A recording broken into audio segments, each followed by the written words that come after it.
साकार हुआ। आज से आप एक नई यात्रा प्रारंभ करने वाले। मैं इस नई यात्रा के प्रयाण के लिए आप सब लोगों को शुभकामनाएं देते हुए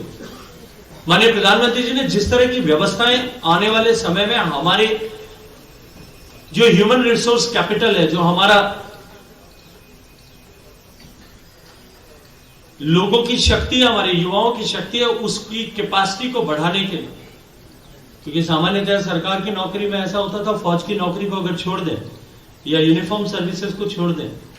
तो सामान्यतः एक बार सरकार की नौकरी में आने से पहले अभ्यर्थी बहुत सारी मेहनत करता था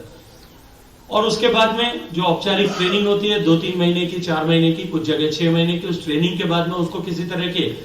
जो है ट्रेनिंग की भविष्य में आवश्यकता नहीं रहती थी। वो निरंतर बस अपने आप को सरकार में नौकरी में आने के बाद में एक ढर्रे के साथ में चलते हुए धीरे धीरे उसी के साथ में इवॉल्व होते हुए काम करते हुए रिटायर हो जाता था, सेवानिवृत्त हो जाता था। लेकिन माननीय प्रधानमंत्री जी ने कहा कि हम सब लोगों के मन में विद्यार्थी भाव हमेशा बना रहना चाहिए। हमें निरंतर नित्य हमेशा कुछ न कुछ नया सीख करके अपनी क्षमताओं का विकास करते रहना चाहिए। और ऐसे समय में जब देश विकसित हो रहा है, जब देश बदल रहा है, जब हमारा देश जो है बदलाव के दौर पर है, संपरिवर्तन के दौर पर है, तब हमारी ह्यूमन रिसोर्सेस, हमारा जो है जन समूह, हमारा काम करने वाली फोर्सेस जो है वो निरंतर अपने काम में भी दक्षता और प्रवीणता प्राप्त करते रहे, नित्य नई ट्रेनिंग प्राप्त करते रहे, बदलते हुए परिदृश्य के साथ में, बदलती हुई परिस्थितियों के साथ में, बदलती हुई उनकी क्षमताओं के साथ में, बदलते हुए उनके पदों के साथ में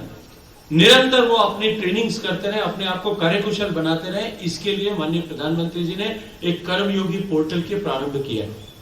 मैं नहीं जानता आप में से कितने लोगों को कर्मयोगी पोर्टल के बारे में अभी जानकारी मिली हो, लेकिन जल्दी ही आप लोगों को कर्मयोगी पोर्टल के बारे में जानकारी प्राप्त करके उस पर अध्ययन करना प्रारंभ करना चाहिए। एनरोल होने के बाद में बिना किसी फीस के 800 से ज्यादा ऐसे कोर्सेज कर्मयोगी पोर्टल पर अवेलेबल हैं, जहां आप अपनी क्षमताओं में संवर्धन कर सकते हैं, इवॉल्व कर सकते हैं, विकसित कर सकते हैं, अपने आप की कैपेसिटीज को बढ़ा सकते हैं। और मुझे पूरा विश्वास है कि सीखने की जो प्रवृत्ति आज आपको इस मुकाम तक लेकर के आई, मेहनत की जो करने की जो क्षमता आज आपको इस मुकाम पर लेकर के आई है, आप निरंतर इन पोर्टल्स पर अभ्यास करते हुए, अपनी क्षमताओं में संवर्धन करते हुए, अपनी कैपेसिटीज को बढ़ाते हुए देश की बेहतरीन सेवा करने के लिए आप सब लोग जुटेंगे, ऐसा मुझे पूरा विश्वास और भरोसा है। रोजगार मिले, इसके साथ साथ में देश में श्रम, देश की मेधा और कौशल,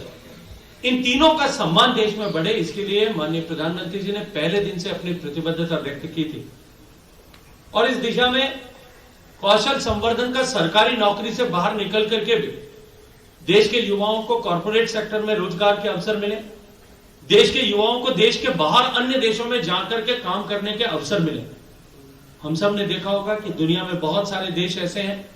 जहां काम की कमी है लेकिन काम करने वाले हाथ अधिक है। लेकिन इसके उलट दुनिया में बहुत सारे विकसित देश ऐसे भी हैं जहां जनसंख्याएं कम है, वहां के मैन्युफैक्चरिंग सेक्टर, वहां का एक्सपोर्ट बहुत बड़ा है, वहां काम तो अधिक है लेकिन काम करने वाले लोगों की कमी है, काम करने वाले हाथों की कमी है। ऐसे हुनरमंद लोग हम अपनी देश से और पूरी दुनिया